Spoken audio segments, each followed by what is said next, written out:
Alors Jean-Michel, avec ma femme Corinne, et notre fils Robin. On vient de Villeneuve-le-Roi du 94. On veut que cette réforme s'arrête, qu'elle se stoppe. Il n'est pas question de travailler plus. Moi, je travaille à l'assistance publique et aux hôpitaux de Paris.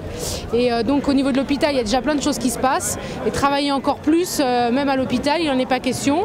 Et je pense que la future génération, il faut qu'elle ait conscience de ça. Eh ben moi, c'est simple, j'ai 52 ans et je suis au chômage. Et partout où je me présente, eh ben, je suis trop âgé pour trouver un boulot. Et on va me demander de travailler encore plus longtemps. Donc mes cotisations retraite, elles n'existent plus aujourd'hui.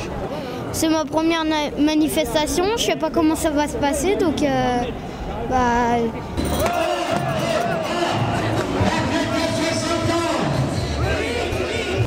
Mais le fait important aujourd'hui, c'est un renouvellement des manifestants. L'objectif que nous nous étions donné est réussi. Ce ne sont pas les mêmes qui remanifestent, c'est un public nouveau. On le sait, 3/4 des Français sont opposés à cette réforme et à leur tour, un certain nombre descendent dans la rue. Donc il y a un élargissement de cette mobilisation. Cette journée aujourd'hui fait la démonstration que c'est l'ensemble des Français qui rejettent ce projet de réforme des retraites. Donc nous attendons que le gouvernement ouvre enfin des négociations avec les organisations syndicales, des négociations qui n'ont jamais eu lieu jusqu'à maintenant, qu'on prenne le temps d'un vrai débat de société. Il n'y a pas d'urgence à ce que le projet soit voté le 15 octobre.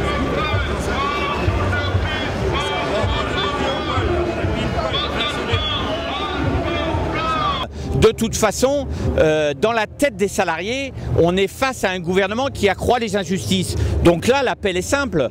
Il a encore quelques semaines ou quelques jours pour dire « Moi, j'ai le désir de ne pas accroître les injustices, au contraire de les réunir. » Jusqu'à présent, le gouvernement nous dit « Je suis sourd ».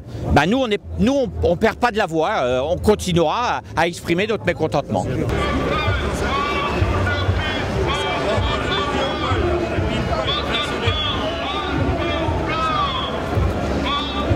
Je crois que quelque chose est en train de naître aujourd'hui dans la jeunesse. On voit bien que les jeunes ont répondu à l'appel. Ils sont plus nombreux aujourd'hui que le 23.